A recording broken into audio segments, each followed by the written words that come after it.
Сайн байцгаана уу? Эдгмэргүй гихтээ подкастын энэ удаагийн дугаар эхлэхэд бэлэн болсон байна. Өнөөдөр бид Христэд итгээд хүмүүс сайн хүн болдоггүй гэдг нь эдгмэргүй маа гэсэн сэдвээр Солонгос дахь Global Mission Христийн чуулганы пастор Ноён Отгонбаатрыг урьж авчирсан байна. За тэнд энэ өдрийн мэндийг хүргэе. За энэ өдрийн мэнд хүргье. За өстө олдоход эцэг хүнийг Солонгосоос нэг 10 хоног ирэхэд гяс бариад авлаа гэж. За бас ороход айхтар нэвтрүүлгээр ороод ирлээ гэж. За ямар ч байсан бидний урилгыг хүлээн авч хүрэлцэн ирсэнд баярлалаа. За та нартай бас баярлалаа. Та нарын маань бас хийж байгаа нэвтрүүлэг олон хүмүүст бас олон асуултуудыг хариулт өгж байгаа. Христэлийн талаар энгийн мөртлөө амьдралд бас их ойрхон мэдээллүүдийг өгж байгааг хараад их урамшиж байгаа шүү. За маш их баярлалаа. Бидний зорилго бол итгэмээргүй гихтээ гэсэн нэртэй байгаа. Тэгээ шалтгаан нь юу юм бэ гэх юм бол итгэмээргүй зүйлс амьдралд өчнөн байдаг. Итгэхэд хэцүү, итгэхэд амархан. Хүмүүс ихэвчлэн итгэхэд амарханд нь итгэдэг. Итгэхэд хэцүү зүйлийг орхигдуулдаг. Гол асуудал нь бид нар итгэхэд хэцүү эсвэл амархан гэдгээс үл шалтгаалаад тухайн зүйл нь үнэн үү үгүй юу гэдгийг асууж авах хэрэгтэй. Хэрвээ тэр зүйл үнэн бол итгэхэд хэцүү байна уу, амархан байна уу хамаагүй байх ёстой. Үнэн зүйлд бол бид нар итгэх хэрэгтэй. Худал бол болиулна. Тэгэхээр бидний итгэлийн шалгуур нь үнэн худал дээр болохоос биш, амархан хэцүү дээр биш. Тэмч учраас итгэмээргүй. Гэхдээ үнэн үү? Хэрвээ үнэн бол бид нар итгэх хэрэгтэй гэсэн юм байна. За тэгэхээр өнөөдрийн сэдэв бол Христ итгэл хүнийг зөв хүн болгодоггүй гэдэг нь итгэмээргүй маа. Уул нь бол хүмүүс ч бодоод байна шүү дээ. Христэд итгээд бас зүг болчдөг те. Зарим хүн одоо энэ Христийн чуулганд яваад нэг гайгүй болчдөг. Христийн чуулганд яваад наавч архинасаа гардаг гинлээ. Ер нь зөв юм байлээ шүү гэд яриад байдаг. Тэгсэн чи тэгдэггүй гэдгийг нь итгэмээргүй маа. Энэ юу болоо явчих те. За тэгэхээр энэ талаар танаас тодруулах гэдэг юм л та. Сайн хүн болгодоггүй юм уу? Ерөнхийдөө бол яг нэг хүний төлөвчлийн талаар ярьж байгаа бол энд бас бид арай өөр юм ярина. Хугацаа. Зайлшгүй одоо яг нэг бодит амьдралын хөрсөн дээр болж байгаа үйл явцыг ярих хэрэгтэй болно.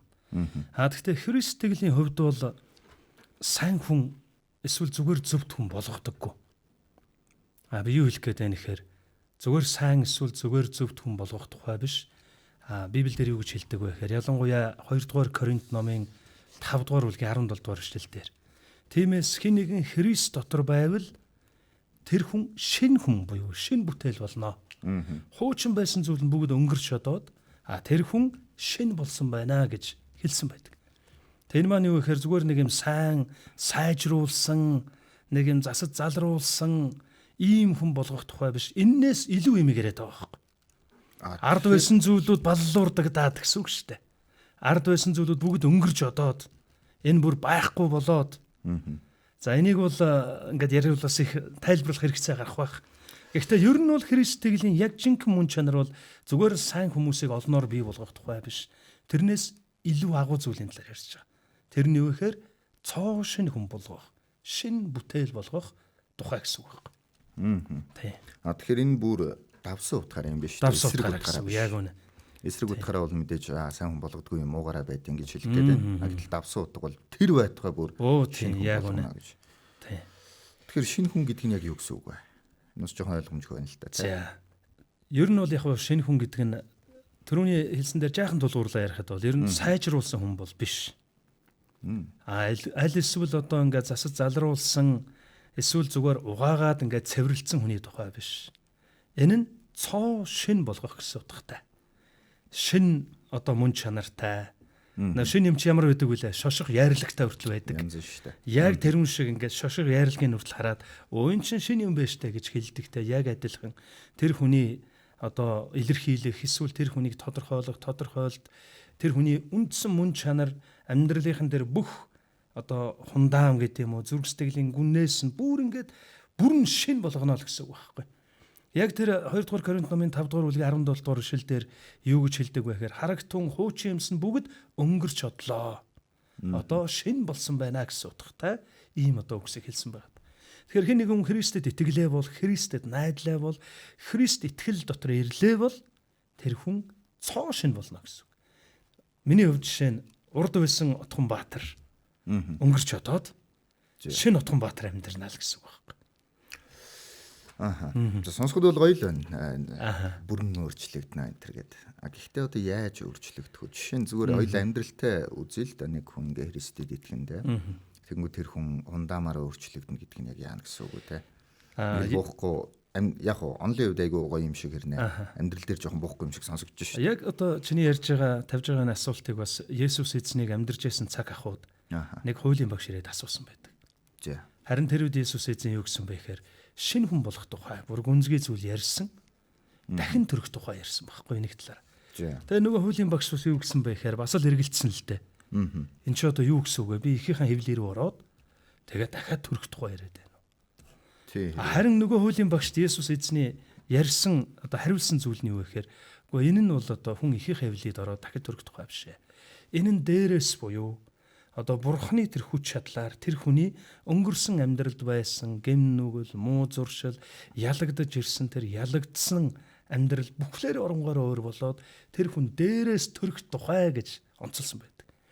Тэрүүний миний дурдсан тэр 2 дугаар Коринт 5 дугаар бүлгийн 17 дугаар ишлэлийн яг дараагийн ишлэл буюу 18 дугаар ишлэл дээр нь юу гэж байдаг вэ гэхээр энэ нь бурхнаар одоо төрдөг юм аа, бурхнаар бий болдог юм аа гэж бас тайлбарлсан байдаг. Тэгэхээр хүн хүнээ өөрчлөх тухай биш л дээ. Хүн хүнээ залруулах тухай биш.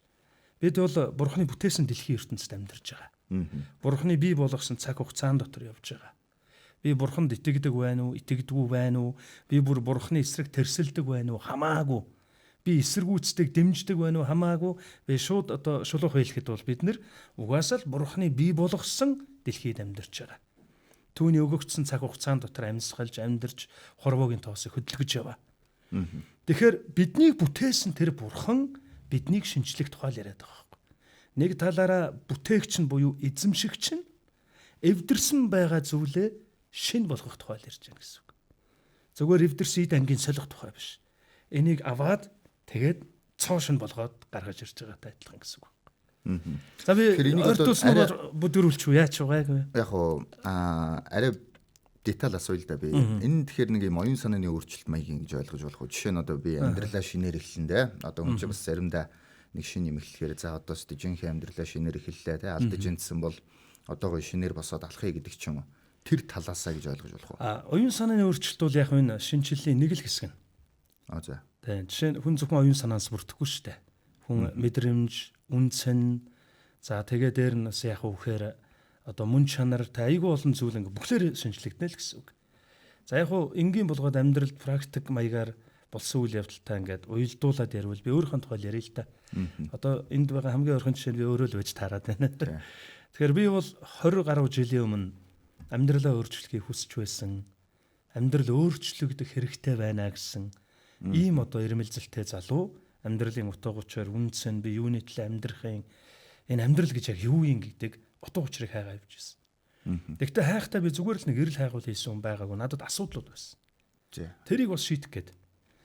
За тэр асуудал бол ер нь зуршлын асуудал байсан, үнцний асуудал байсан. Ирээдүгээ ч гэсэн харах одоо итгэл найдвар гэдэг юм уу, ирээдүг гэрэлтэй, бүрхэгтэй холбоотой асуудал байсан. За яг тэр үед яасан бэ гэхээр би амьдралын утга учирыг хайж явах. Яг тэр эрэл хайгуул дундаа энэ амьдралыг бүтээсэн бурхны талаар олж сонсож тэгээд би яг тэр Христийн цуглааныг ирж хайж утсан байхгүй. Тэгээд би үндсэндээ нэг 5 удаа цуглаанд очсон. 4 дээр нь орж чадаагүй. За тэр нь Ганди нэрмж сургуулийн ардалт байдаг Мөнхийн хайр гэдэг цуглаан. Тэгээ Монгол 3 дугаар сургуулиас хойш яваад байгаа. Тэгээ би нөгөө гадаа нь очиод их орох гээд байдаг. Тэгтээ бас энэ дотор нэг жаахан санаа зовлууд байсан л та. Юунд санаа зов та? За одоо таньдаг мэддэг хүн амтнд тааруул яана.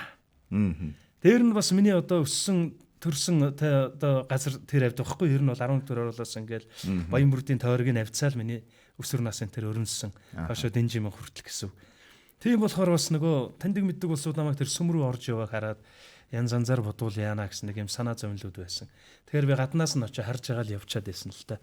Нөгөө огич одоо хоол гордод ороод байгаа юм биш үү? Хоол гордод оров, юу гордод оров гэдэг ямар ч нэг таагүй юм ярих үү тэгээд. Тэгээд 4 удаа ер нь очисон. Гаднаас нараа явцсан. Нэг удаан дахиадсан ч дахиад ингэсээр га 4 удаа очлоо. 5 дахьт нь очиод ер нь орыг шийдсэн. Гэхдээ миний дотор бол юу байсан бэ гэхээр нэг амьдралаа өөрчлөх гээд байгаа эрэл хайгуул яваад байна шүү дээ. Амьдралын утга учирыг ирж хайгаад байна шүү дээ. Дээр нь ингэж амьдрмаар байна. Би арай л нэг дүнгүүр хүн шиг амьдрмаар байна. Ялагдаад байгаа энэ зүйлүүдэд ялахад би өөрөө бол энийг дийлэхгүй байгаад байна. Тэгээ надад яг нэг туслах хүч хэрэгтэй байна.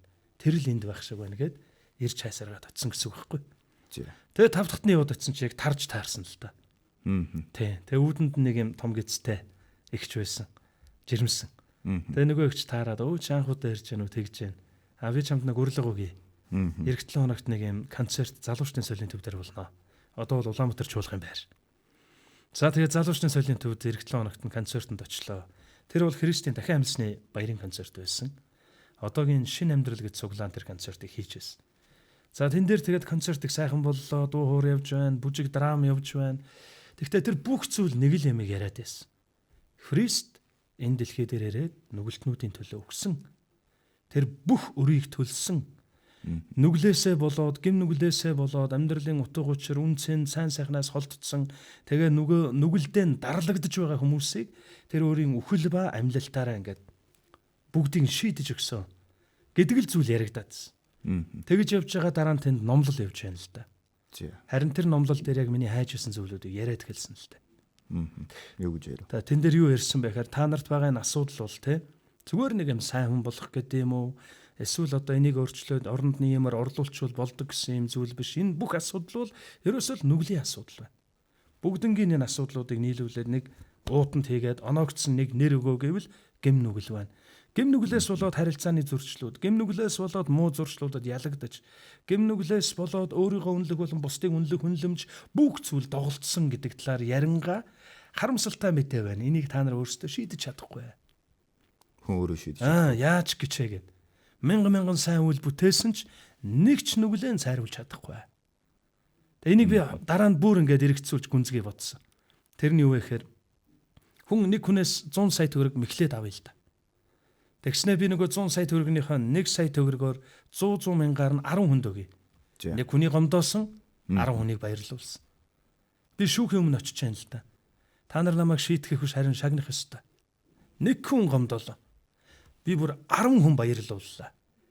Гэж хэллээгээ шүүх миний бүх хэргийг цайруулахгүй үстэ. Тэр битгээл би 10 саяар нь 100 хүн баярлуулъя л да. 100 саяхан. Тэгвэл яах вэ? Миний бүх нүглийг цайруулад Улаанбаатарын шилдэг иргэн гэдэг медаль гардуулахгүй шүү дээ.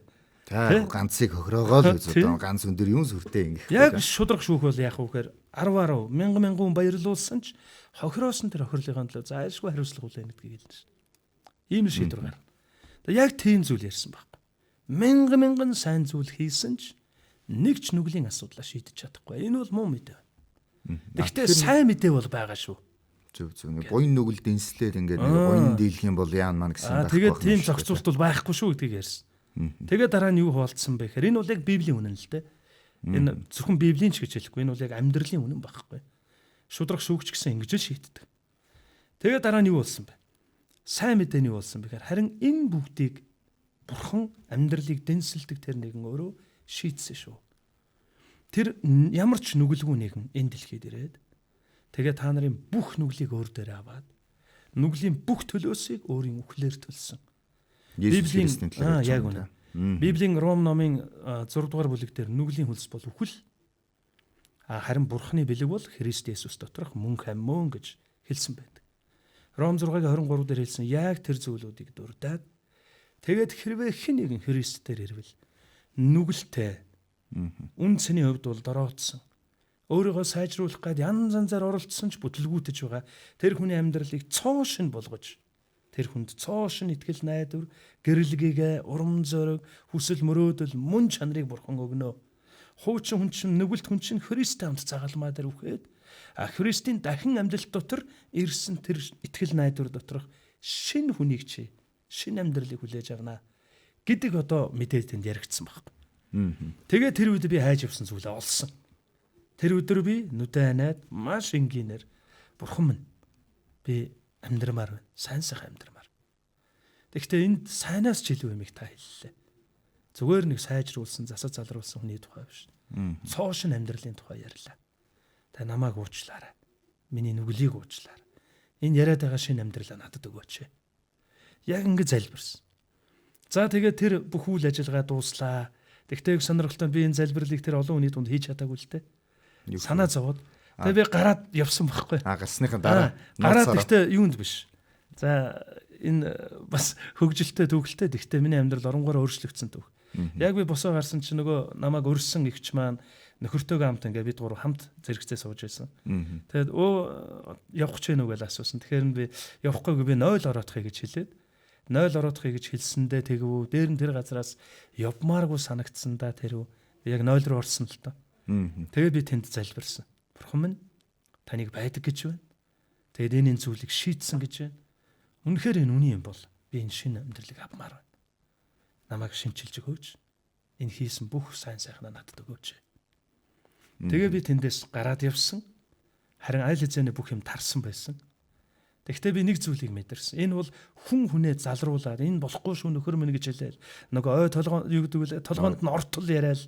Тэгэл нөгөөх нь ухаарч ойлгоод нус нулимстайгаа холилдоод өстой боли ахаа гिचээ. Одоо өөр хүн болъё гэж ухаарж байгаагаас тэс өөр юм байсан байхгүй. Энэ бол ямар нэгэн бодит хүч миний амьдралд хүрээд тэгээ миний дотор нэг юм өөрчлөлт хийчлээ гэж би мэдсэн. Энэ бол зүгээр толгоон оюун санааны өөрчлөлт байгаагүй. Энэ бол яг юм бодиттой одоо жишээ нь салхи нүдэнд харагдахгүй ч гэсэн бодиттой штэ. Хүчтэй эсгэрэх үед яах вэ? Чимээ гарна. Тэр битгэл хүчтэй хөдөлгөөл яах вэ? Модыг үнцээр нь булгаддаг штэ. Харагдахгүй байнгээ салхи байхгүй гэж хэлж болохгүй штэ. Хайр ч гэсэн бодиттой. Тэгэхдээ хайр юм байна, тийм байна, хэлбэр дүрсийг хэлэх аргагүй. Тэгэхдээ хайр яг жинхэнэ хөдөлж эхлэх үед яах вэ? Бүр хоёр өөр гэр оронд өссөн хоёр хүн хоёулаа нэг гэрт ороод насан туршдаа хамт байна гэсэн амлалт өгдөг үст. Тэгэд яг хоёр өөр орчинд өссөн хоёр өөр хүнийг нэг болгож нэгтгэдэг ийм хүчтэй зүйл хүртэл нүдэнд харагддаггүй боловч бодтой. Яг үн шиг яг тэр нэг нүдэнд үл үзэгдэх мөртлөө нүдэнд харагдах бодтой өөрчлөлт хийдэг амьдралыг бүтээсэн тэр бурхан надад яг хүрсэн гэж би хардаг. Тэгээ би тэндээс гараа авч явах нэг өөр байсан шүү. Тэгэл тэр цагаас эхлээд миний дотор ямар итгэл ирсэн бэ гэхээр би нэг л өөр боллоо. Энд яг жинхэнэ амьд бурхан байна. Энэ зүгээр нэг ёс суртахууны хичээл заадаг газар биш байна. Энэ зүгээр л амьдралын юм сайн сайхан юм хэв загвар гэдэг юм уу, хэмжээс гэдэг юм уу, юм арга барилуудыг заагаад тэндээс хүн хэрэгтэйгээ шүүрч аваа, сугалж аваад хэрэгжүүлээд үр дүнгийн амсдаг юм сургалт явдаг газар биш байна. Энэ чи яг бурхан байдаг. Яг бурханы тухай юм биш. Энэ чинь бодтой юм байна гэж би амандаа яг үгэлж явсан байхгүй. Тэгээ би тэрнээс хойш хүмүүст ярьсан Христийн талаар ярьсан мэдэн дотроо би дандаа хавчуулдаг юм юу гэхээр бурхан бол үнэхээр бодтой шүү. Энэ бол зүгээр л нэг сайн сайхан үзэл суртал, амьдралын сайхан арга барилын тухай биш шүү. Амьдралыг бүтээсэн бурхантай хүн уулзаад хүн өөрөө хичээгээд өөрчилж чадахгүй амьдралын мөн чанар, үнцэн бүх зүйлээ орвонгоор нь өөрчлөн бурхан дотор цоошин амьдралтай болох тухай шүү. Гэдэг талаар ер нь ярьж авдаг гэсэн. Тэгэхээр би энд юу хэлэх гээд байна гэхээр бурхан хүнийг өөрчлөх тухай л яриад байгаа байхгүй. Тэгэхээр энд ингээд сонсонгууд бас их Европ улсын сонсогдож байна л та. Тэр нь одоо жишээ нь өөрийн оролцоогүйгээр өөрчлөгдөн гэсэн үг үү? Үгүй шүү дээ хөө. Үгүй гэж. Одоо жишээ нь ингээд за одоо уудаг хүн байлаа те архичин хүн байлаа. За тэр хүн Христэд итгэнгүүт яг таны хэлсэн шиг дотроос нэг юм авч хаяад шинэ юм орж ирээд шинэ хүн болоод маргааш нас нуух болчихно гэсэн үг. Үгүй чист айгу чухал юм асуулаа шүү. Наа чи нэг чухал. За би өөр дөрөө бас яриа та одоо. Хамгийн орхон жишээ нь вил байгаа даа шүү. Миний хувьд. За ер нь бол юм байхгүй. Хүн үертэй усанд урсаж явлаа гэж бодъё л та. За. Яаж гिचээгээд өөрөө гарч чадахгүй байна. Нөгөө хүмүүс ингэж ярьдаг шүү. Амьдрал заавартайгаа ирдгвэ гэж тий. Би бол яг хуу итгэгч болсны дараа нэг юм ойлгосон. Амьдрал бол уг заавартай ирд юм байна. Тэр бол бурхны үг юм байна. Энд чи ерөөсө бүх юм байна гэж тий Библийг ярьж байна л да. Гэхдээ яг Библиэд уулзах хүртлээ бол хүн зааваргүй тууж байгаа. Сайн гэсэн бүх юмыг л оролдож үзэж байгаа. Тэгвэл болохгүй байгаад байдаг. За энэ нь юу вэ гэхээр сэлж чадахгүй өрнөө үертэй усанд урсаж яваа та яг адилхан. Тэгвэл тэгж урсаж яваа хүнд хин нэгэн гараа сунгаад туслалаа гэж бодъё. Үертэй уснаас гаргаж ирлээ. Тэгвэл нөгөө үертэй уснаас гарахын тулд нөгөө хүн бас яах ёстой вэ гэхээр бас өөрийнхөө гарыг өгөөд зуурна гэсэн үг шүү дээ. Бас бариад татж матаа. Тэгэхээр бурхан бол хүнд ямар ч тийм одоо юу гэдэг өөрийн гэсэн юм ухамсарт үйлдэлгүйгээр робот шиг гэдэг юм уу сонголт хүүгээр өөрчлөгдөх тийм механик юм бас одоо юу гэдэг нөгөө механик автомат тийм өгдөгөө гэж би бол харсан. Хүн үндсэн мөн чанар бол өөрчлөгдсөн. Миний хувьд бол. Тэрний дараа би өөрчлөгдсөн ч яг урд нь амьдарч ирсэн дэлхий орчиндөө л байгаа шүү дээ. Өөрчлөлтийг хэрвээ харвал би л өөрчлөгдсөн байгаад байдаг. Найзууд маань хэвээрэл байгаа. Алхаж байсан гудам хэврэл байгаа. Тий. Тоглодог байсан саксны шид хэврэл байсан. Нар мандтгаараа мандсан. Ижилхэн би 11-р оролтод өглөө болгон сэрж байсан. Тий. Тэгэл яг хүн болгоно л нөгөө янз янзын цагийг туулдаг. Тэр үедээ бас би ч нэг 19 20-той байсан үе. Тэгэхээр бас л нөгөө найзуудтайгаа нийлээл тэ фижигнэл одоо янз янзын ууж идэх асуудлууд байсан. Тэд нар ингээд орчин хэврэл байсан. Харин надад юу ирсэн бэ гэхээр би одоо бурхан дотор шинэ хүн болсон. Тэгэхээр одоо би өөр хүн болж амьдрах ёстой гэдэг бүр юм юу ирсэн гэсэн үг. Бодол. Зүрхний амьдралын дуудлага гэх юм. За тэгээ би залбирсан байна. Одоо хүнтэй ойлгох болоо да. Одоо юу гэж хэлмээр юм бэ? Бодол гэсэн үг. Тийм бодол төрөөдсөн гэсэн үг. Тэгээ би нөгөө сонголтууд гарч ирэн штэ. Тэгээ тэр үед яасан бэ гэхээр бурхан миний төлөө намайг шинчлээд цоошин болгосон юм бол. Эсвэл миний энэ тэндээ цоорцсон байсан тэр хувцсыг аваад нөхөж өглгүүгээр цоошин сэвэрхэн хувцс өмсгсөн юм бол энийг би хэртүүлэхгүй тулд сууж болохгүй газар очиж сууж болохгүй нь шүү дээ. Энийг бас би хэртүүлэхгүй тулд явах ёстой газар зөв зохистой амьдрах амьдрал гэж тэр амьдрал одоо хариуцлага надад байна шүү дээ. Тэгээд яасан бэ гэхээр би шийдвэр гаргасан гэсэн үг. Шийдвэр минийх, хөл минийх хаагур алах вэ гэдгээ би шийднэ. Харин бурхан надад зүгээр юм нөхөөс тавьсан дээл биш. Шив шин дээл өмсгсөн л гэсэн үг байна. Шив шин амьдрал өгсөн. Зүгээр энэ тэнд нөхөөс тавиад те стилийн өөрчилсөн дээл биш. Цоошин хэр буртаггүй. Тэгээ би яасан бэ гэхээр тэр дээлийг гамнах хэрэгтэй. Цэвэр цэмцгэр авах хэрэгтэй. Авч явах хэрэгтэй. Тий. Энэ бол надад өгөгдсөн хариуцлага байхгүй. Энэ бол ухамсартай шийдвэрийн тухай ярьж байна. Шийдвэрийн тухай ярьж байна. Уух боломжууд гарч ирэх үед уухгүй гэж хэлэх тухай ярьж байна. Хэд хоногийн өмнө Солонгост маань хэдэн найз нар очиж л дээ. Орой нэг болж итэл бид нар бүр ингээд 89 оноос найжилсан.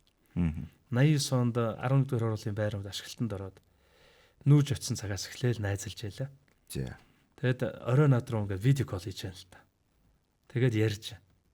Оги миний өгсөн сонь сайхан юу байна? Бид нар ингээд Солонгост ирлээ. Үу яа хаагур байна. Найз нь энд байна. Өө инээ тэрэгээ ярьж яснаа. Чи яасан нөгөө цуглаанда байгаа үсттэй. Байлгүй яах вэ найз минь. Би ч одоо тэгээд цуглаанд яваад бас сайхан явж байгаа шүү. Тэгээ найз нь бас давгүй сайхан гэсэн чи өө мэдж байгаа. Тэгтээ сони юм да. Юу вэ? Хотлаа да чи юм уу гээл тэгж. Яг жоохон халамцсан байсан л да. Тэгээ би юу нь худлаа вэ? Тэгсэн чи хангалаад ингэж ууддаг ингэж надад зааж ирсэн. Одоо өөрөө уухгүй гэж. Яг уухгүй байгаа юу чи? Өө найс нь уухгүй байгаа даа гэлээ. За удлаа олон хавар нэгэндээ гэдэг. Бас энэ тэнд те гусчл байгаа штэ чи. Үгүй тийм байхгүй миний өгшөө. За би танахаар очино. Би юм аваад очин шалган чамаа гин. Чи шалга. Тэгээ яг инээлдэл найзууд юм чин те нөгөө маргалдаж биш муудалцаж биш инээлдэл ярьж чинь. Тэгсэн чинь өстө өөр болсон нэгэд те найзгаа бас харж байгаа шүү. Тэгээ яг хөө тэдний ярьж байгаа зүйлийг ингээ дараа нь их нэртэйгээ би хоёлаа эргцүүлэл ярьсан л та. Нэрээ бодсон чи би бол 20 гаруй жил ер нь уугаагүй.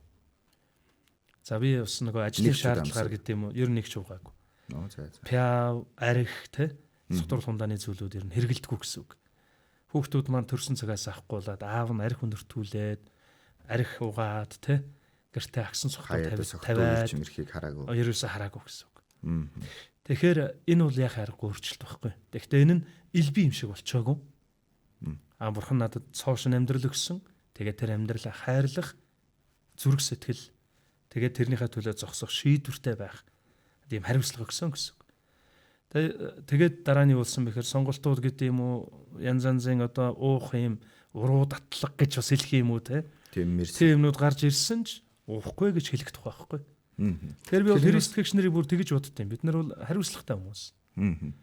Тэ цаанаасаа бүр арх харахаар л огдөг тийм ерөвсөн биднэрт байхгүй. Тэ.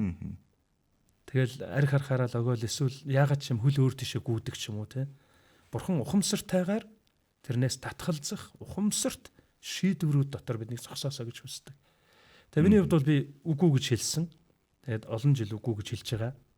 Тэгээ би ажлын шаардлагаар одоо хөрөм найр гүтлэгч юм уу ингээ байгуулгын шинжил янз янз гүтлэг тохиол их олон байсан. Тэрэн дээр ч гэсэн ингээл барайлгүйгээ тэрнтэй. Тэгээ би заримд нэг уучлаараа би уудгүй. За ганцхан удаа өө зүгээрээ өстой хүндэтгээд авчи гэ тэ баярлаа гэж тавьдаг. Тий. Яг энийг бол миний эргэн тойронд байгаа бүхэн гэрчлэн. За энийг бол би ингээ явсан бол угсаа ам юу хэлнэ? Үйлдэл. Тий. Ам одоо бардам гэх юм уу хаашаа тий. Ер нь бол би яг зоригтой хэлж чадна гэсэн. Тэгэхээр таны ярьсан дээр ингээ жоохон анализ хийгээд үзэх юм бол нэг жоохон ойлгомжтой юм шиг болоод байна л та. За та түрүүн бол ингээд бурхан бол хүнийг шинэ хүн болгоно те дотроос нь юм аваад ингээ өөрчилж байгаа юм шиг. Тэгвэл энэ ухамсаргүй өөрчлөлтөө гэсэн чинь үгүй энэ бол хүний шийдвэр дээр тулгуурласан гэж байна. Эхэнд бас та хэлсэн Христ итгэл бол сайхан амьдралын одоо хэв маяг зарчим биш ээ гэж. Гэтэл мэдээж яг шийдвэр гаргахдаа хүмүүс ингээ зарчим дээр тулгуурлан бас шийддэг юм шиг байна. За мэдээж хэрвээ өөрөө хүн сайн шийдвэр гаргаад яваадах юм бол за би ингээ арх уухгүй те одоо бол ер нь болийг бодоо яваадах юм бол ямар ч хүн байсан тэр хүн бол гарч чадна. Голон зүгээр бид нар шийдэхгүй байгаад нэг асуудал байгаад байдаг. Тэгэхээр энэ яг ухамсарт биш гэж хэлэхээр ухамсартай юм шиг. Тэгээ ухамсартайгаар өөрөө ингээ гарна гэхээр бас зөвхөн өөрөөрөө юм шиг. Тэгэхээр хэрвээ хүн яг ингээд өөрөө шийдээд явах юм бол тэнд бурхны оролцоо нэг байхгүй байгаа юм шүү. Тэгэхээр энэ дунд та өөрөө бас төөрцөн явж явах боломж байна уу? За, айгүй чухал асуулт байна. Нэг зүйлийг би эхлээ хэлмээр байна. Бид хоёрын яриа бол яг нөгөө сайн хүн байх, зөв хүн байх руу ер нь жоохон явчлаа. Гэхдээ би сайн хүн байх, зөв хүн байхаас арай өөр давсан юм л ярмаар байна. Сайн хүн байх, зөв хүн байхаас илүү давсан зүйл юу вэ гэхээр бурхан бидэнд санал болгож байгаа юм бол зүгээр сайн амьдрал биш. Бурхан бидэнд санал болгож байгаа зүйл бол зүгээр юм амжилттай, чанартай амьдрал биш. Шинэ хүн гэж миний хэлээд байгаа маань өөр нэг тодорхойлт нь юу вэ гэхээр бурханы авралын тухай яриад байгаа. Аврал. Хүн энэ дэлхий дээр сайн сайхан амьдарсан ч 70 хүрээд 80 хүрээд амьдрал дуусна. Энэ дэлхий дээрх амьдрал. Тэгээд цаашаа яах вүлээ гэдэг асуудал гарч ирж байгаа.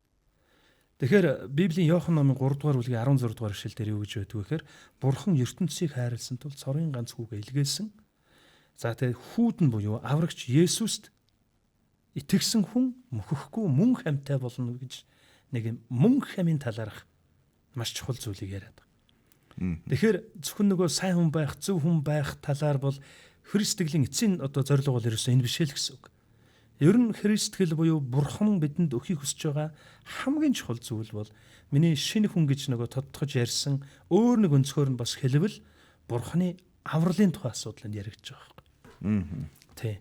Тэгэхээр шинэ хүн болно гэдэг чинь нөгөө яарлагны талаар би нэг түрүү ярьсан шүү дээ. Шинэ юмд байдаг нэг юм бол шошго буюу яарлах байна.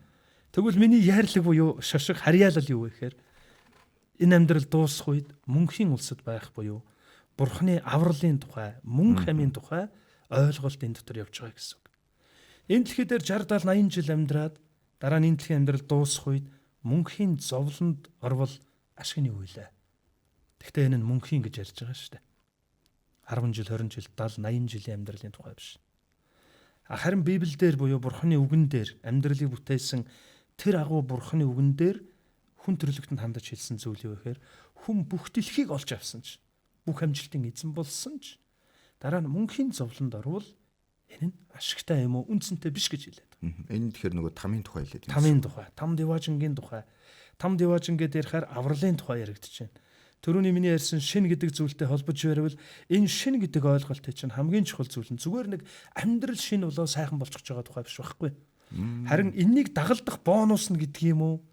Үр дүн гэх юм уу? Тэр нь бол сайн сайхан амьдрал, өөрчлөгдсөн амьдрал, төлөвсөн зан характер байж болно. Гэхдээ хамгийн чухал зүйл нь юу вэ гэхээр миний харьяалал өөр болж байгаа тухай.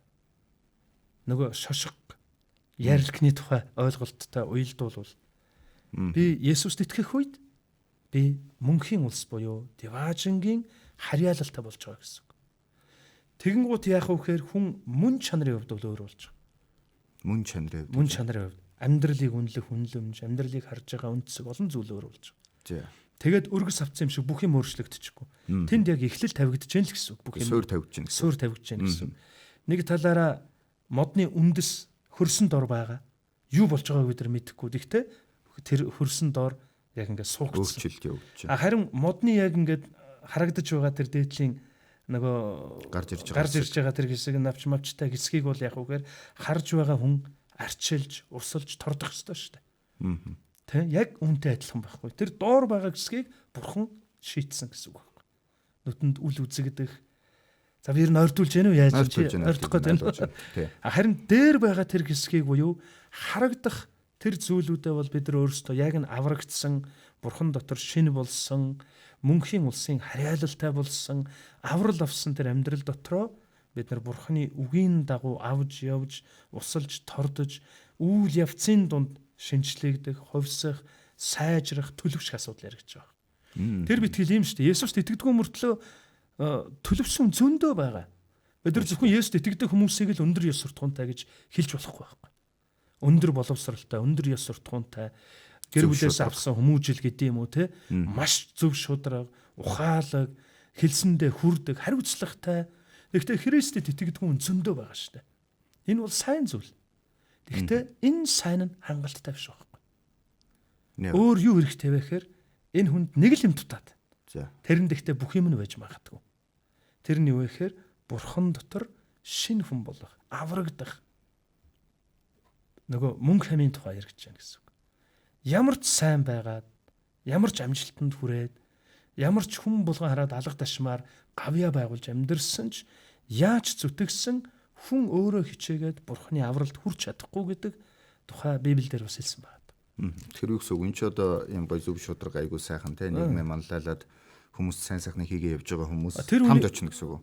Ер нь бол би шууд утгаараа бол юу хэлэх гээд байна гэхээр тэр хүмүүсийг буруу гэж хэлээгүй шүү. Ийм хүмүүс олон болох хэрэгтэй нийгэм.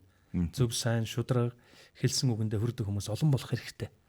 Тэгвэл би энд юу ярьж байна гэхээр авралын тухай яриад байна.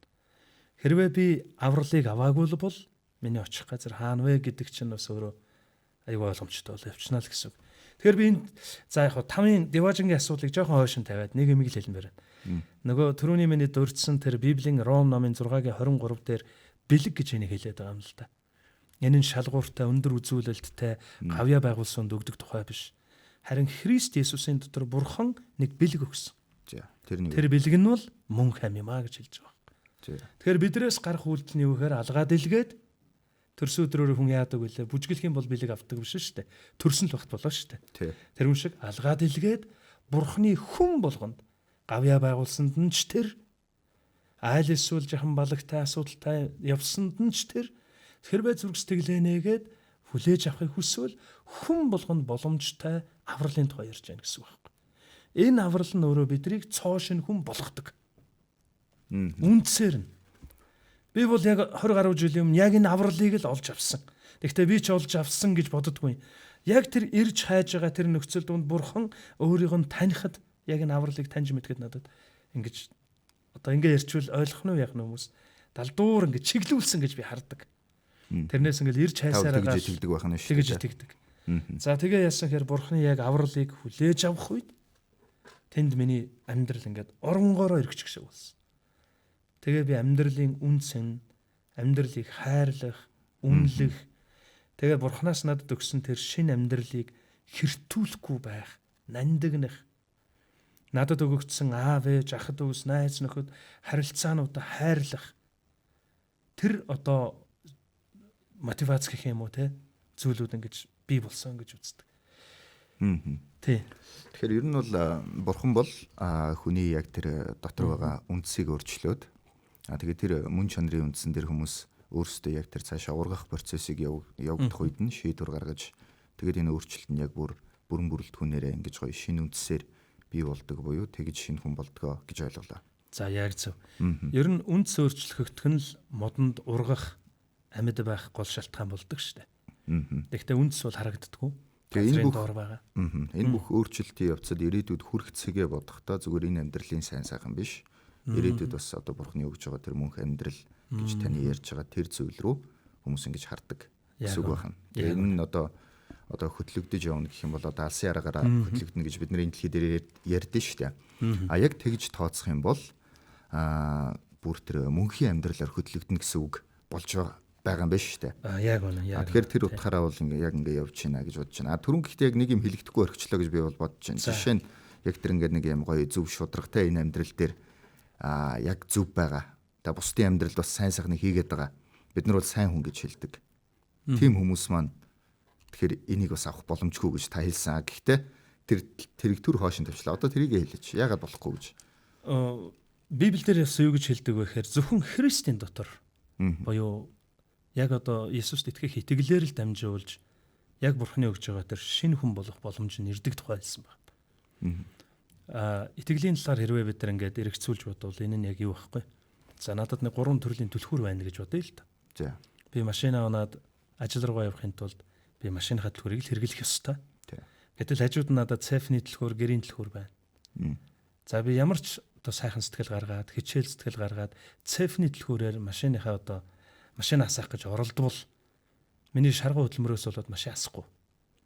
Таарах ёстой түлхүүрийг л хийх ёстой. Яг үүнтэй адилхан итгэл бол Тэнгэрийн үдийг нэг түлхүүр гэж бид нар хэрвээ харвал Бурхантай залгагдах, Бурханы тэр аврал, шинэ хүн болох, тэрнтэй залгагдах түлхүүр гэж харвал зүтгэл биш, гавьяа байгуулж биш, эсвэл сайн хүн байснараа биш. Зөвхөн итгэлээр дамжуулан, Христэд итгэх итгэлээр дамжуулан яг тэр үндсээрээ өөрчлөгдөх цор ганц боломж байгаа гэж ойлгож болно гэсэн үг. Христэд итгэхгүй бол тэр үндэс өөрчлөгдөхгүй гэсэн үг. Яг үнэн шүү. Тэгээ шууд утгаараа тэгжэл бол. Ягаад гэвэл Христ л өөрчлөлтгүй л гэсэн үг. Өөр энэ дэлхий юуж чадахгүй. Юуж чадахгүй гэсэн. Бурхан л хүнийг яг тэгэж үндсээр нь өөрчилдөг. Бид нар яг навчийн тайраад аль эсвэл навчийг нь янзын сайхан услаад гадна харагдах хөнгө төрхийг гоё болгож болно. Тэгэхдээ үндэсний асуудлыг хэрвээ ярил тэрийг бурхан л өөрчилдөг гэсэн үг. Бид нар гадна янз янз стилтэй болж болно. Эсвэл гой үгээр ярьдаг байж болно, нийгмийн асраг идэвхтэй байж болно. Ийм хүмүүс хэрэггүй гэж хэлээгүй. Тэр үнэхээр хэрэгтэй. Тэгэхдээ тэр хүмүүсийг ч гэсэн би харахаар зүгээр ингэж боддгийн. Энэ хүмүүс Бурхны авралыг яг энэ сайхан одоо зан чанар те энэ зүйлүүд нь байгаа ч гэсэн нэмээд Бурхны авралыг авбал ямар чухал вэ? Тэ яг Есүсийн дотор өгөгдсөн амьдралыг бүтээсэн тэр Бурханаас өгөгдсөн тэр авралыг хүлээж авбал тэр амьдралын утга учиртай залгагдвал ямар нандин бэ? Тэгээс эдэ. Одоо хүн амьдралынхаа төгсгөлд бурхан дээр яваад очлоо. За. Бурхан харсан өө чи их сайн хүн байна шүү дээ. Гэтэ явах там руу гэд хэлэхээр жоохон шудраг бус юм шүү. Ер нь бол яг мөнхийн улс ба там руу гэдэг ойлголт хэрвээ бид нар ярил энэ нөгөө гавья шагналтай ямар ч хамааралгүй одоо үзүүлэлт гэсэн үг байхгүй. Ямар ч хамааралгүй хүний гавья шагнал яаж амьдэрсэн бахархалтай хамааралгүй. Тэр шудраг бус болчихно. Энэ нь авралын л хоёр асуудал гэсэн үг. Тэ энэ нь юу гэхээр хүн гавья байгуулснараа сайн сайхан амьдэрснараа болцол ямар нэгэн болцол хангаж ээж авдаг зүйл гэсэн үг биш байхгүй. Хэрвээ ингэдэг бол за би яг үнэ хэлгээд хэн ч авч чадахгүй байхаар тийм үнцэнтэй зүйл гэсэн үг. Бурхны аврал авч чадахгүй гэж. За ер нь яг ингэж бодъё л доо. Хэрвээ Бурхны тэр цоо шинэ хүн болох авралыг 100 сая гэж бодвол. За. Тэгээ энэ тэгээд аль бие сур зарлагдвал энэ дэлхийн бүхэн 100 саяын төлөө үзсэн. За зарим нь зээлээ чамаагүй аваад насаараа зээлээ лизингээ төлөөд аврал аавна. Тэгэхдээ энэ нь 100 саяар ч үнэлэгдэхээргүй асар их хүнсэнтэй. Яагаад вэ гэвэл энэ нь өөрөө асар их төлөөсөр бий болдог зүйл. Библиэлд юу гэж хэлдэг вэ гэхээр нүглийн төлөөс бол үхэл гэж хэлсэн байдаг. Нүглийн төлөөс үү? Үхэл. Нүглийнхаа төлөөсөнд хүн ер нь бол одоо төлбөр нь бол үхэж төлөх тухай. За энэ нь юу гэхээр нүгэл өөрөө тийм их хор уршигтай. Гэм нүгэл нь өөрөө тийм аимшигтай үр дагавартай гэсэн утгыг бас илэрхийлж байгаа. Тэгэхдээ энэ төлбөрийг өөрийнхөө нүглийн төлөө үхэж төлсөн хүн байхгүй л гэсэн.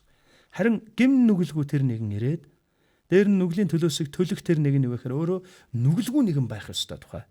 Библийн хуучин гэрээн дээр бол юу гэж энийг хэлдэг вэ гэхээр нэг юм дахлын асуудлын тухай бас яригдана. За ойлоо бол одоо ингээд бүр халиад явах юм бол их том өмрүүл олон цаг ярилцах өмрүүл орж байна. Заахад л гоё товчлол яриад та тий. Тэгэхээр ерөнхийдөө бол за арай товчлоод ярил ер нь л юм байна. Мөнхийн улс ба Деважингийн одоо талаар хэрвээ бид ярил те. Там Деважингийн талаар ярил. Энэ нь бол гавья байгуулсан янз янзын зүйлтэй холбоогүй. Энэ бол 100% хүн өөрөө хийдэг зүйл биш. Бурхны хийдэг зүйлээ л ойлгож чад ер нь болно. Тэгээд нүгэлгүй нэгэн бүр хуучин гэрээний үед юу гэдэг байсан бэ гэхээр нүглийн төлөө өөс хэвгүй ямар нэгэн толб байхгүй, төрөлхийн гажиг байхгүй, тийм одоо амьтны төлийг нүглийн төлөө өргөх тухай тийм ойлголт байж л дээ. Тэгэхээр энэ бол манай эртний өмнөх үе рүү очивол яригдах зүйл гэсэн. Зөв. Сайн хүн байсан ч гэсэн одоо энэ там руу явна энэ төр гэж яриад байгаа нүгэлтэй холбоотой гэсэн үг. Нүгэлтэй холбоотой гэсэн үг. Нүгэлтэйгээс болоод. Тэгэхээр тэр хүмүүс нүгэл нь айгүй бага байвал болохгүй. Ер нь нүгэл бол их багын ойлголт болж байхгүй. Тэгэхээр л асуудал үүсэж Тэгэхээр асуудал үүсэж байгаа. Ер нь бол яг хөө ингэж бид нар нэг ярьдаг штэ. За муухай жишээ байх үү те. Тэгэхдээ одоо ялгцвал хүрзээр утгаад үнэрлсэн ч өмхий. Хуруунд дээр гогдоод үнэрлсэн ч өмхий. Яг үнтэй адилхан нүгэлд бол их бахан ойлголт бол байхгүй. Нүгэл бол нүгэл. Дээр нь нэг нүгэл байхад амьдрал бүхэлдээ гашлах, нүгэлтэй болох, нүгэлд хутгалдах, хангалттай болцол хангаж байгаа гэсэн. Энийг би зүгээр бас нэг ийм ойлголтоор боддتي.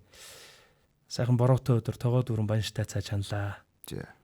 Жаахан сүүн дутаад харин нэг халбаг тараг хийчлээ. Нөгөө банштай цаа тэр чигээрэл гашлна. Тэг шүү дээ. За нөгөө гашилсан банштай сүүтэй цайгаа айтайхан болгохын тулд дээрээс нь 40 литр сүү хийе л да. За тэрвээ 2 литрийн тогоо байгаа бол 42 литр гашилсан сүүтэй банштай цай болно. Тэг шүү дээ. Тэ нэрэ. Тэг яг үнтэй адилхан. Ганцхан халбаг тараг бүхэл бүтэн тогоо дүүрэн банштай сүүтэй цай гашлгаж байгаатай адилхан. Нүгэл нь их бахын асуудал гэж байхгүй. Дээр нь нүгэл нь асар их хортой үр дагавартай. Дээр нь энэ дэлхий дээр нүгэлгүй нэгч байхгүй гэж ойлгож байна. Сайн байсан ч хүүхдүүд дээр ч гэсэн анзаардаг юм. Ингээ ярихаар зарим улсууд маань бас санал нийлэх үгүйг мэдэхгүй. Тэгэхдээ Библиэлд яг хэлэгдэж байгаа нүглийн талаарх ойлголт юу гэхээр хүн ер нь нэм төрөлхийн нүглийн шинжтэй бай. Тий. Жишээ нь би хоёр үгтэй. Яг үнэ. Би одоо багадаа бол өгөөмөр байгаараа хуваалцаараа гэж заадаг. Харамлаараа чамд 9 байгаа нөгөө хүүхдэд нэг байвал тэмцээд аваараа аруулаа чинийх байх хэвээр гэж заадаггүй. Уулна тий. Уулна тий. Тэгээд байхад манай баг бол заримдаа ямар үйлдэл гаргадаг вэ гэхээр ер нь бол заагаагүй тэр зүйлийг мэрэгжлийн юм шиг хийдэг. Харамлах тий. Өөрийн юм шиг амиа бодох хуваа хичээх. Тэгээ яг энийг харахаар тэр жаахан жижигхэн дөнгөж ургаж төлж байгаа амтэн ч гэсэн өөрийн мэдлгүй яг л дотроос нь тэр шинж чанар илэрч байгаа.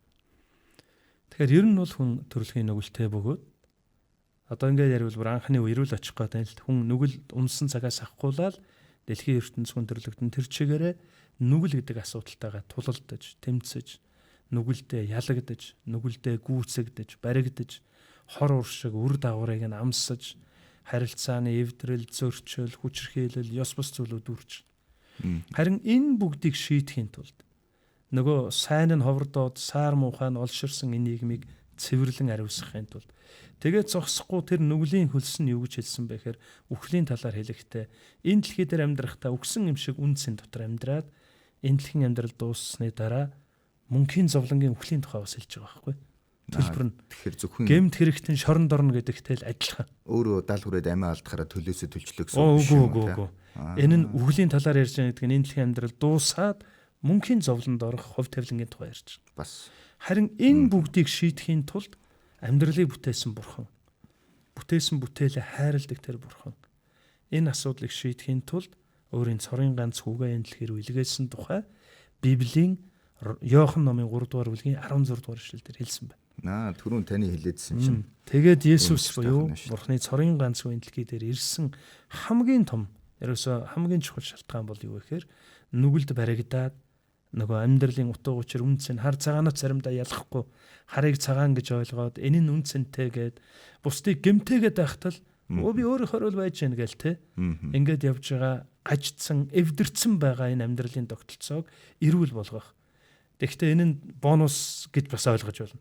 Хамгийн чухал нь яг тэр үндсээр нь бүх амьдралын үнцэн мөн чанарыг өөрчилж нүгэлд баригдсан хүмүүсийг нүглээс чөлөөлөхийн тулд энэ амьдрал дуусах үед үхэлд биш. Харин Бурхны бидэнд бэлдсэн деважинд буюу мөнх амьд хүрэхийн тулд Есүс энэ дэлхийд ирсэн байхгүй. Тэгээд Есүс бүх нүгэлтнүүдийн төлөө өгсөн. Бүх нүглийн төлөөсийг төлсөн. Есүс гэм нүгэлгүй бузар муу ямар нэгэн хүнд байдаг тэр зүйл бол байхгүй. Цэвэр ариун нэг. Гэхдээ тэр нүгэлтнүүдийн төлөө яг нүгэлтийн юм шиг буруудагдаад загалмаа дээр өгсөн. Тэр нүгэлтийн юм шиг те бүх тэр ёс одоо амсаж болох, нүгэлтэн амсаж болох бүх өвдөлтүүдийг сэтгэл зүйн хувьд бүх байдлаар амсаад загалмаа дээр тарчилж амиалцсан. За тэгээд Есүс үхвэ дуусаагүй. Тэр амьд ахуй цаг үедээ юу гэж хэлж ирсэн бэ гэхээр би дахин амилнаа. Хэрвээ Есүс үхвэ дууссан бол ингээд үхэл бүх юм дуслаа шүү дээ. Гэтэл Есүс дахин амилсан нь юу вэ гэхээр хүмүүст итгэл найдвар энэ амьдралд те найдвар байгааг бас илэрхийлсэн. Тэгээд Есүс амьлаад юу гэж хэлсэн гэхээр надад итгэдэг хүн мөн хамтай. Надад итгэдэгнийхэн одоо авралыг авна гэсэн чухал зүйлийг хэлсэн гэсэн. Тэгээд тухайн цаг үед өөрийг нь тойрон хүрээлсэн байсан дагалдагч нартай нэг чухал таалгуур өгсөн. Бүх дэлхийд даяар яваад бүх үндэстэнд очиод амьдралыг бүтээсэн Бурхан энэ бүх нүглийн төлөөсийг бүгдийн төлөөд авралыг бүх хүнд боломжтой болгосон шүү гэдгийг хэлээрээ гэдэг одоо заавар захирамж өгсөн гэсэн. Тэгэхээр өнөөдөр ч гэсэн Христ итгэдэг хүмүүс яг тэр зааврыг хэрэгжүүлж яг амьдрдаг байх нь. Тэгээд энэ дагуу 90-ад оны ихээр одоо Америк, Англи, Солонгос одоо янз янзын илгээлтийн эзэд буюу сүм цуглаанд явдаг олон хүмүүс одоо Бурханаас ирсэн энэ зааврыг зөргсдгэлдээ тэгээд Монгол руу ирсэн байна шүү дээ. Одоо пасторынхаа үед бас би тэнд очиод тэнд байгаа монголчуудын төлөө яг тэгээд үйлчилж байгаатай яг адилхан тэр хүмүүс Монголд ирээд монгол хүмүүст Бурхан энэ дэлхийг хайрлаад цорын ганц үгээ явуулаад Есүсийн дотор бүх нүглийн асуудлыг шийдсэн. Энэ амьдрал бол хугацаатай дуусна шүү. Харин Есүст итгэсэн хүний хувьд бол нүглийн төлөөс бүх юм төлөгдсөн учраас деваж мөнхийн зовлон буюу тамд биш мөнхийн улсад байх мөнх хам баяр хөөр аврал ирсэн шүү гэдгийг л монголчуудад ирж хуваалцсан гэсэн үг байхгүй. Тэгээд өнөөдөр Монголд байгаа энэ цуглаанууд бий болж, христч нар бий болж, тэгээд хүмүүсийн мэдээг сонсоод ямар гоё мэдээ юм бэ, эн чи итгэчи гэд ингээл юм өөрчлөгдсөн гэсэн үг биш байхгүй. Түрүүний миний ярьсанчлан маш олон хүмүүс эргэлзээтэйгээр, асуулттайгаар үний юм уу? Нэг одоо та нэвтрүүлгийн нэр шиг итгэмээргүй юм аа. Тийм гэхдээ үнэн үү те? Үнэн үү? За би бол тэгжил залбирсан гэсэн үг шүү дээ. Тэгэл яг та үнэхээр байдаг юм уу? Үний юм уу? Үний юм бол би нэг амьдрсан шиг амьдрмаар байна. Тэгээд та үндсээрээ өөрчлөгдсөн байх юм зөв те. Яг үнэ. Тэгээд дагаад бонус нь юу гэхээр ингээд олон зуршлууд энэ дэлхий дээрх байхгүй болсон гэсэн үг миний хувьд бол. Тэгэхээр ер нь одоо хүмүүс ч бас ярьдэн шүү дээ. За одоо бол айгүй гоё ойлгомжтой болсон шүү та. Санаа зовтой. Тэгэхээр хүмүүс ч ер нь ярьдэн шүү дээ. За одоо энэ чуулганд нь явж мовлаа гэх юм бол те. За архинасаа гарч ивэл болоо. Ашигтай. Ер нь ингээд яг хуу тэр мэрийг ингээд нэг явуулчвал болж байна. За наа хүн ч одоо ингээд нэг айгүй уртаа юм байгаа. Тэргээл засчихвэл тэгэл болоо ер нь авахаа авчлаа. Гэх юм бол яг таны ярьж байгаатай харьцуулахад тэр чинь айгүй өнгөцгөө харж ийн гэсэн үг байна шүү дээ. Өнгөцгөө. Тий, ер нь бол маш олон хүмүүс яг нэг үлэхэд цуглаанд ирээд олон зуршлын асуудлаа шийддэг. Тэгэхдээ шийдэж байгаа шийдэл нь юу вэ гэхээр нөгөө архинаас гарах сургалт тэнд болоо бол тий. Архины хор уршигын талаар ой толгоондоо ортол ингээд толгоондоо ортол байхын мэдээлэл сонсоод дэми юм байна гэж гарч байгаа асуудал биш байхгүй. Яг миний ярьсан чинь чуулган хамгийн чухал зүйл юу ярьдаг вэ гэхээр Бурхны авралын тухай ойлголтуудыг л хүмүүст өгдөг. Тэгээ хүмүүс яг түрүүний миний ярьсан чинь надтай адил зургсдэглэнэ гэд Бурхны авралыг амьдралдаа хүлээж авах үед нөгөө амьдралыг үзэх хүзэл үнс нь бүх юм дагаад өөрчлөгдөж байгаа байхгүй. Тэгээ ялагдаадсан зуршлуудаа ялдаг. Энэ нэг талаараа зүгээр бонус болж бараг амьдралд нь энэ өөрчлөлтүүд ирдэг байхгүй. Тэгвэл яг тэр итгэсэн хүмүүсийн ер нь яг хэдэн хувь нь өөрчлөгддөг вэ? Тавс ингээд чуулганы пасторын хувьд бол бас тоо бүртгэж байгаа биз. За яг шударгаар хэлэхэд бол би 100% гэж хэлж чадахгүй. Ягаад тэгэхээр ирж байгаа хүмүүсийн дотор юу байгааг бид нар мэдэхгүй шүү дээ. Зарим нь цуглаанд идэвхтэй явж байгаа ч гэсэн яг зүрхсдэглэнэ гээд за би Бурханд итгэе те. Би яг одоо Бурханд амьдралаа өргөөд Бурхны тэр өгж байгаа авралыг хүлээж авъя гэсэн чин сэтгэлгүйгээр зүгээр ингээд бас өөр найдвартайгээд энэ архины асуудлаа шийдчих юм уу гэдэг ингээд тэ эсвэл хүрээлэл нөхөрлөл сайхан эрүүл найз нөхөрл хүрээл хэрэгтэй болоод явж ич болно. За гадаад байгаа монгол хүмүүсийн хувьд болохоор бас эх орноос хангалцдаг. Тэгээд Христийн цуглаан дээр одоо баяр наадамч гэдэг юм уу янз янзын тэмдэглэлт үйл явдлууд өгөхөөр монголчууд олноор цугларах нөхөрлөх үйл явдал их байдаг учраас нөгөө юм нөхөрлийн хэрэгцээнүүдэд байгаа ч гэсэн ирж байгаа хүмүүс байгаа. Тэгэхээр цуглаанд ирсэн хүн болгоныг л өөрчлөгдөж जैन гэж хэлвэл бас буруу л да. Зарим нь цуглаанд яваад би өстой итгэгч болж जैन ингэж байгаа гэсэн ч нөгөө яг ухамсарт үйлдэл дээрээ бас ирэхээрээ бас ингээд ингээл донголтой за зарим талаараа нөгөө өргөс авч байгаа юм шиг шууд өөрчлөгдөхгүйгээр хугацаа орж байгаа хүмүүс ч байгаа. Гэхдээ яг Есүст зүрхсдэглэнэ гэд Бурханаар амьдралаа өдөрдүүлэхийг шийдээд нэг талаараа Бурхан минь та миний амьдралын эзэн миний Бурхан болооч гэж зүрхсэтгэлдээ Бурханыг ураад те Христ итгэлийг яг үнэнээсээ зүрхсэтгэлээсээ хүлээж авч байгаа хүмүүсийн хувьд бол мэдгэдэггүй зөөрчлөлт бол үнэхээр хангалттай өөрчлөлтүүд гардаг. За энэний жишээнүүд бол яривал бас зөндөө байна л да. Тийм. Та тэгвэл нэг гоё яг тийм өөрчлөгдсөн жишээ яриач. Энд бас би нөгөө бодоод байгаа нь Христэд итгэсэн хүмүүс ч гэсэн ингээл худлаа яриад явдаг юм байл шүү дээ. Эсвэл би ингээд нэг цуглаанд явж исэн тэгсэн тэнд байсан нэг хүн те надтай тэнд бааранд таарсан шүү дээ гэдэг ч юм уу. Тиймэрхүү яриа сонсч л байла.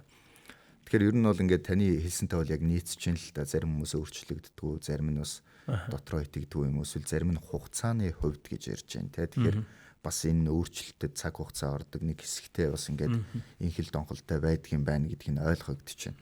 Тэгэхээр энэ дээр яг нэг тохирсон та хүмүүс ер нь ингэж өөрчлөгддөө шүү. Тэгээ би бас яг ийм өөрчлөлтийг харсан шүү гэсэн жишээ байвал яриач. Та өөрийнхөө жишээг байсан ч болно. За хамгийн сүүлд болсон нэг жишээ гэвэл би одоо Солонгост очиод 3 жил 6 сар болж байна. За. Энэ хугацаанд бас цөөнгөө болон залуучуудтай, гэр бүлтэй уулзаж миний амьдралыг өөрчилсөн тэр Бурхны авралын талаар Бурхны сайн мэдээг хуваалцаж Христгэл дотор алхахт нь чадлаараа дэмжиж явж байгаа. За энэ дунд нэг залуу байна л да. За. Тэг яг би нэрийн дурдаад яах вэ? Дондог. За, ноён дондог гэж дурдчихэ. За. Тэгээ нэг өдөр нэг залуу надад утастлаа л да. 3 жилийн өмнө гэсэн үг ирээд очиод удааг байхад. Тэгээд Солонгост бол яг пастор гэдэг үгийг нөгөө муксаним гэж хэлдэг. Пастор л гэсэн үг л дээ, адилхан солонгосоор пастор гэсэн. Тэгээд нөгөө залуу маань уцтаад та нөгөө муксаны мөн үү гэж тэгж байна. Би мөн байна л. Монголоос ирсэн муксан. Тантай нэг уулзаах бол гин. Оо тгийгээ тэ би гэрээ хаяг өглөө. Та нөгөө залуу маань хүрээд ирсэн. Айгүй өрхөн сэргэлэн цаваа, ажилсаг, яриа өөрөө сайтай. За орж ирэл бид нэг 30-40 минут яриа суухад нөгөө залуу маань бол бараг л 60% нь тэр залуу маань ярьж байгаа юм л да. Би Солонгос дээр тэдэн жил болж байна. Өстой ингэж ажиллаж байна. Би бол ийм байгаа, ийм байна гэл. За энэ хөөх яриа өөрөөтэй их сэргэлэн байрын залуу байна да гэл. Тэгэхдээ энэ залууд нэг асуудал байна да. Энийг шийдчихүүлэх хайтайхан байна. Гэл харж ялаа. Тэгэхдээ тэр асуудал бол яг түрүүний битэрийн хөндөөл яриад байгаа тэр үндсэн өөрчлөгдөх ёстой хэсэг байсан л та. Тэгээд би юу ярьсан гэхээр хинд мундаг байна. Чи бол их сэргэлэн цовоо, саруул, сайхан сэрэг ухаантай, амьдрал тайртай, хөдөлгөөнтэй мундаг байна. Гэхдээ яг үнийг хэлгээд хинд чи айгүй бол асуудлуудтай бас байна. Тэгээд энэ чигээрээ цаашаа явах юм бол ер нь бол бацаахгүй амьдрах нэ. Тэгээд яг харахад асуудлууд нь нүдэн дээр нь байсан, нүүрэн дээр нь. За тэгэхээр юм үзмэрч шиг л хэлсэн юм шүү. Үзмэрч шиг ягаад гэхээр нүдэнд хөхөрцөн байсан. Хамар хавтцсан байсан. Зөв бас зодон хийснийхаа маргааш нүдээ яачаа миний дөө. Ачигтэр арай уугаад нэг юм болоо. Харин тийм шиг байна. Тэгээд ер нь уух идэх асуудал яаж яах гэсэн чинь харин надад нэм асуудал байна. Уух асуудал байна. Тий хэр гэсэн чи ер нь шүү. Өдөр болгоно л барах болж байна. Өөр юу байна? За би нэг жаахан мөрөгтэй тоглолтог асуудал байна. Тийм үү. За тэгээ энэ хоёр дээр одоо яах вэ? Тэгээ нөгөө залууд би ярьсан л та. Ахын дүү энэ бол зүгээр асуудал бол биш шүү. Айгүй бол улсууд эндээс болоод амьдралаа алддаг. Тэгээ өөрөөсөө энийг шийдэж чаддаггүй. Сэтгэл зүйч янз янзын хүмүүс туслах гэж оролддог ч гэлээ. Яг үнийг хэлэхэд чамд хангалттай бүр бодтой тусалж чадах нэгэн байгаа бол энэ амьдралыг бүтээсэн Бурхан чамд үнэхээр амьдрал өгнө шүү. Тэгээ Бурхан бол үнэхээр бодтой шүү миний дөө. Амьдралыг бүтээсэн тэр Бурхан бидэнд ийм боломжуудыг өгсөн байт юм аа. Тэгэл би авралын тухай Есүсээр дамжуулж ирсэн нөгөө бэлэг болж ирсэн Бурханы авралын тухай ярьсан. Саяны ярьсан юмнууд ярьсан байна шүү дээ. Тэгээ дараа нь би тэр дүүг шийдвэрт уудсан л та. Тэгээ миний дөө чи тэ зүрх сэтгэлээ нээгээд энэ айгүй энгийн боловч маш бодтой өөрчлөлт авцардаг. Энийг би өөрөө туршиж үзээд амьдралдаа би 20 гаруй жилийн үр дүнгийн хамсаа явж байгаа юм байгаамаа. Чи зүрх сэтгэлээ нээгээд яг тэр Бурханы чамд өгж байгаа тэр сайн сайхныг, авралыг, Есүсийн дотор ирсэн тэр нүглийн уучлалыг, мөнх хамийг чи хүлээж авах уу? Тэгээ нөгөө дүү маань хүлээж авъя гэсэн л дээ. Тэгээд манай гэрт манай гал тогоонд битээр хамт залбирсан. Яг л төрлөх монгол хэллээрээ зүрх сэтгэлээ нээгээд тэр дүү маань надад хамт залбирсан. Бурхан минь би ийм асуудалтай явж байна. Есүсийн дотор энэ бүх гэмнүгэл асуудлуудыг та шийдсэн юм байна. Тэгээд зогсохгүй та надад мөн хамийг өгсөн юм байна. Тэгээд би зүрх сэтгэлээ нээгээд яг одоо танаас энэ аврал мөн хам өөрчлөгдсөн амьдралыг авмаар байна. За тэгээд тэр дүү хамт залбирчаад явсан. Тэгээ миний дотор нэг жаахан юу байлаа л та. Юу? Хүндүр байлаа.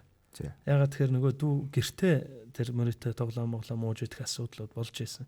Гэрээгээр очсон учраас эхнэр хүүхэд нь Монголд. Тэгээ би юу гэж хэлсэн бэ гэхээр дараа нь араас нь уцтай. Миний дүү ер нь бол чи төр манад байгаа чи. Хоёулаа 6 сар хамт бай. 6 сар хамт бай гэж юу? Өө заа. Хөрөөдөр ахын дүү. Ер нь чамд бас аюу сайн хүрээлэлж гисэн эрэхтэй. Бурхныг улам илүү таньж мэдэх чинь би бас туслая. Тэгээ нөгөө дүү маань тортой овц сонор юмнууд аваа хүрээд ирсэн. За ингээд битээ 6 сар тэгээ хамт байхаар хэцүү шүү. Юу хэцүү байх вэ? Тэгээд нөгөө дүү маань ажилдаа явна, орой ойрон бит хоёр ярилцсан, амьдралын тухай ярилцсан. Тэгээд бурхны талаар таньж мэдгэхэд би тусалсан. Бурхан яг хинбэ гэдэг талаар надад байгаа бүх зүйлээ л хуваалцсан. Тэрний дараа нөгөө дүү маань бурханд залбирч амьдралд байгаа асуудлуудтайгаа тулсан. Тэгээд шийдвэрүүд гаргасан. Нэг өдөр төрс өдөрт явдаг байхгүй. Тэгтэн би хэлж जैन л да. За одоо ухамсартай байна. Эддээ чи бол одоо өөр хүн болсон. Энийгээ мэдж байгаа үстэй. Мэдж байгаа. Санаа нь тийм хичээн шүү. Хэрвээ чи хичээгээд зүрх сэтгэлдээ шийдвэр гаргаж байгаа бол чиний хичээл зүтгэл үр дүнд хүрэхэд бурхан чамд туслана. Чи харин зоригтой бай, шийдвэртэй бай. Аль талын оролцоотой юм ярьсан биш үү? Бурханч туслана. Үр нөлөөтэй нэг үгийг айгүй хэл. Ямар үгүй гэж хэл. За. Тэгээд нөгөө дүү явсан.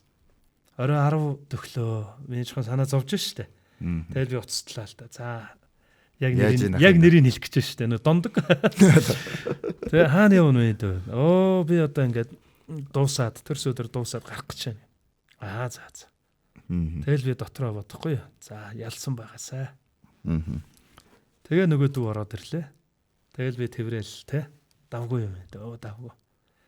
Тэгэл би бас ингээл давхар үнэрлээл үзэж байгаа штэ.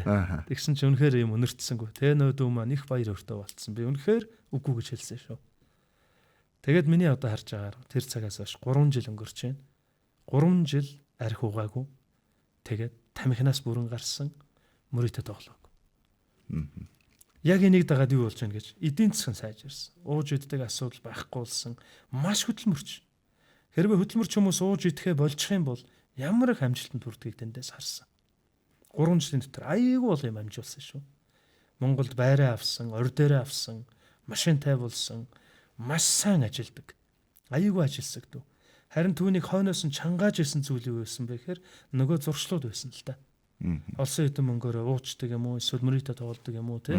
Тэгээ дээр нь яг хөөр ажлын бүтээмж суулрна, ядарна. Нэмээд тэ дахиад нөгөө өсөл мөрөөдөл зорилгын төлөө ажиллах гэхээр би хаана хүрэхгүй асуудал гарна. Харин дараа нь бид хоёр 3 жил яг тэнд хамт байхад одоо Монголд ирсэн байгаа л да тэр дүү маань. 3 жил дараа нь ингээ яг хажуунаас нь хараад би үнэхээр баярлсан. Энэ бол миний хамгийн сүүлд харсан, яг хажуунаас нь бодтой харсан том өөрчлөлтүүдийн нэг. Тэгээд энэ өөрчлөлтийг харсан найзууд нь, энэ өөрчлөлтийг харсан ээж нь, хадам ээж нь хүртэл их баярлсан. Тэгээ надтай бас холбогдсон шүү дээ. За тэр маань тантай уулзаад их сайхан болсон. Эхнэр нь учиргүй их баярлсан. Дээр нь эхнэр нь дундуур нь хүүхдүүдтэйгээ нэг удаа Солонгос руу очсон. Тэгээд бид нар бас хуваалцсан. Тэр дүүг юу өөрчилсөн тухай тэр мэдээг хуваалцсан. Тэгээд эхнэр нь бас Христ итгэгч болсон. Одоо Монголд байгаа миний бас Монголд холбоотой сүмд тэр гэр бүлэнд явж байгаа. За. Тэр хадам ээж нь эхнэр нь энэ таньруулзалгаа за баярлалаа. Одоо та уустай дүүг минь нөхрийг хүүг минь нөхрийг минь өөрчилж өглөө гэх үе та юу гэсэн. Яг үнийг хэлэхэд би өөрчлөөгүй. Харин надад байгаа тэр амьдралын утга учир тэр сайн зүйл болсон. Одоо тэр бурхны хүч чадал те энэ сайханд өгөөрчөөсөн шүү. Тэгээд би та нар ч гэсэн энийг бас хуваалцмаар л байна да гэж хэлсэн. Тэгээд ээж аав руу би Монголд байдаг нэг найзгаа явуулаад тэр найз маань очиод бас бурхны тухай тэ Есүсийн дотор одоо бидэнд өгөгдсөн авралын тухай тэр амьдралын сайн сайхны тухай мөн хэмийн тухай хуваалцсан. Эхнэр нь бол Солонгост очиод зүрх сэтгэлээ нээгээд яг ингээ хүлээж аваад энэ бол их том өөрчлөлт болсон. Тэгээд их сонирхолтой нэргэн тойронд байгаа найзууд нь одоо ч найзалж байгаа хэвээрээ. Тэд нар тэгээ ярьдаг. Манай энэ үнэхээр өөр болсон шүү. Яг нэг танаа найзууд тантай ярьдагтай адилхан ярьсан юм шүү те. Гэхдээ бид нар бол ингээд дагаад ирээгүй байгаа сүмд. Тэгэхдээ их өөр болсон шүү. Таныг бас таньдаг болсон нөгөө хүмүүс. Таньдаг айгүй сайн тань. Тэгээ бас айгүй хүндэлдэг. Дээр нь тэр дүү маань эхнэрийнхээ эренгуут Солонгос хурим хийсэн шүү дээ. Ахын Тэр хоёр маань хуримлаагүй зүгээр ингээд айл болцсон байсан. Сайхан айл. Тэгээ нөгөө дүү маань юу гэж хэлсэн гэхээр би одоо шинэ хүн болсон. Би одоо цоо шин амьдралаар амьдрна. Би гэрлэлтэй хүртэл дахиад цоо шинээр үнцэнтэйгээр ингээд явуулмаар байна. Тэгэхээр эхнэр хүүхдүүд ирсэн дээр би одоо энд хурим хийя сүм дотор. Тэгээ тэр нь манай яг миний үйлчилж ясан тэр сүмийн анхны одоо Монгол том хурим болсон. 100 гаруй монголчууд ирсэн. Нэжгэр сайхан хурим болсон. Тэгээ тэнд бас дүү маань тэ Есүстэй уулзаад Есүсийн дотор ирсэн тэр мөнх хам баяр хөөр авралыг аваад амьдрал нь өөрчлөгдсөн тухай одоо сайхан гэрчилсэн гэсэн үг. За баярлалаа. Сайхан гэрчил байна, сайхан түүх байна тийм ээ.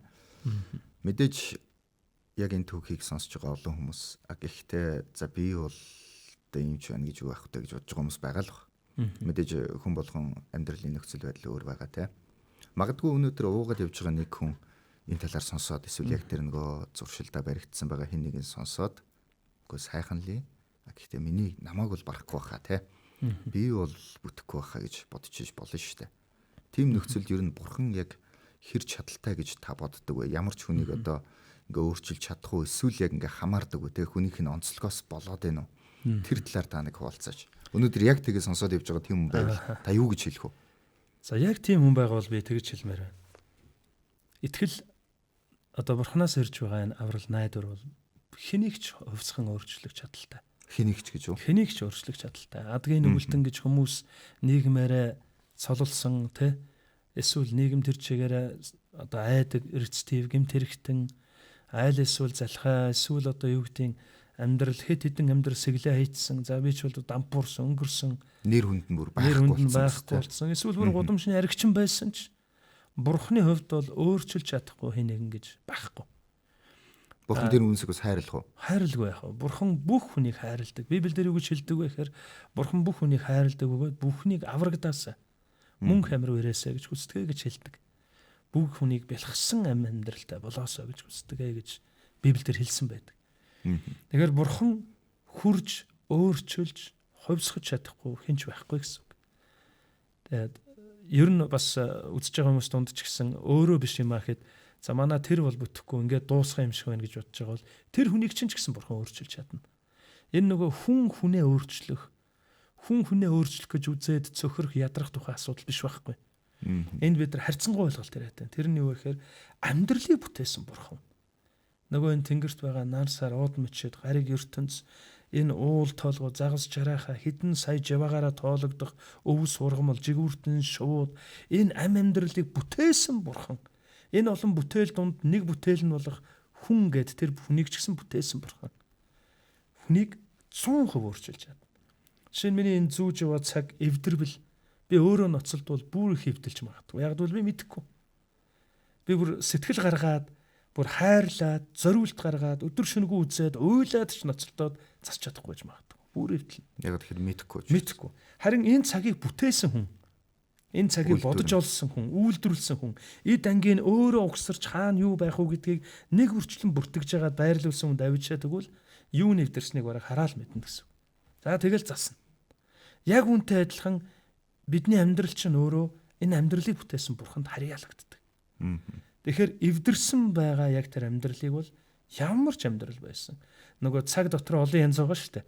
Усны хамгаалтгүй том жижиг аялын албан туслагын офисын бизнесийн спортын гэх яг үнтэй адилхан энэ дэлхий дээр олон янзын хүмүүс байгаач бүгдээрээ л яг тэ бурхны бүтээсэн бүтээгч тэр бурхны бүтээл гэдэг тэр категори дотор л явж байгаа. Тэгэхээр бурхан ямар ч эвдэрсэн тэр амьдралыг эргүүлж, шинчилж, засаж идгэж чадна гэж хэлмээр байна. Бид бурхны тухай ярьж байна шүү дээ, тэ?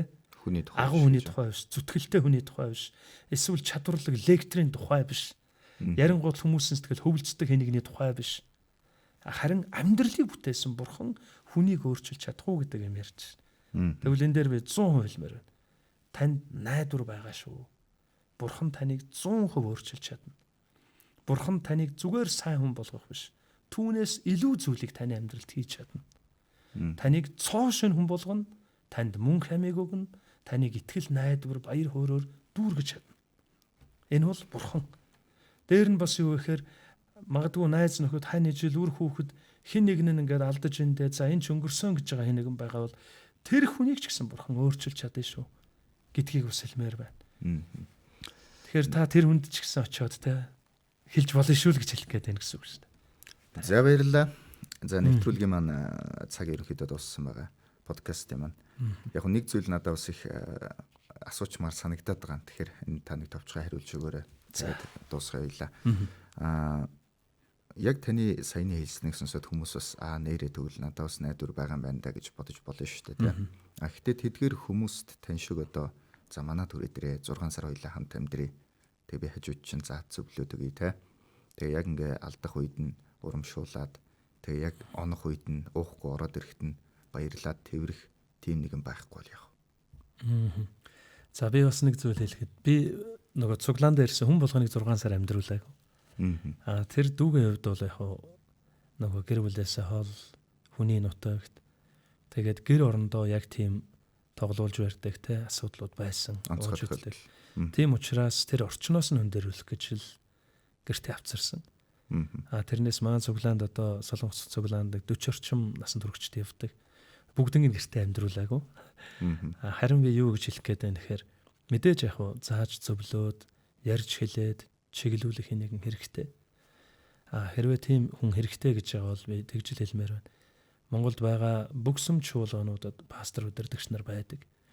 Тэдний яг одоо пастор, библийн багш, сүм цуглааны ахлагч гэдээ явж байгаа гол зорилго бол өнөөдөр бидний яг ярьж байгаа энэ үнэнийг л хүмүүст ойргуулах, таниулах, таньж мэдэхэд нь туслах тийм зорилгоор л тэнд амьдралаа, залуунасаа өөрт байгаа бүхнээ зориулаа, цаг заваа зориулаа явж байгаа.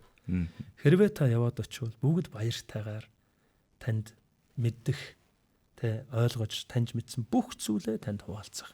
Тийм одоо олон удирдагч нар бол байгаа шүү.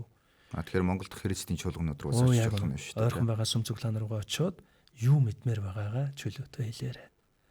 Тэгээ яг тэрийг л хэлэх гэж, ярих гэж, таниулах гэж, мэдүүлэх гэж сүм чуулганууд байгаа шүү дээ. Тийм болохоор та яваад очивол бүгдээрээ баярлан өгөх байхаа. За баярлалаа. Сонсогч танд итгэмээргүй гэхдээ подкастын энэ удаагийн дугаар хүрлээ. Есүс Христ хүнийг сайн хүн болгодгүй гэдгийг нь итгэмээргүй маа. Уул нь сайн хүн болгодог гэж бодсон тэгсэн чи үгүй гэдг нь сони юм да гэсэн сэдвээр бид нар Global Mission Христийн чуулганы пастор Ноён Отгонбаатартай ярилцлаа.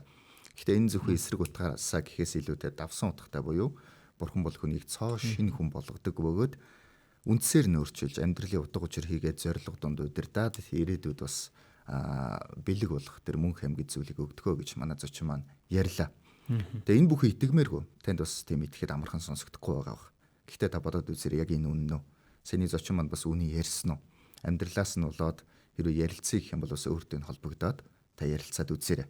Тэгээ үнэн эсхийг та өөрөө мэдэж шийднэ. Харин үнэн бол яах вэ? Тэгвэл та итгэхийг сонгох уу эсвэл эсрэг үзэхийг сонгох уу? Итгэмээргүй ихтэй подкаст танд хүрэлээ дараагийн дугаараар эргүүлцгээе.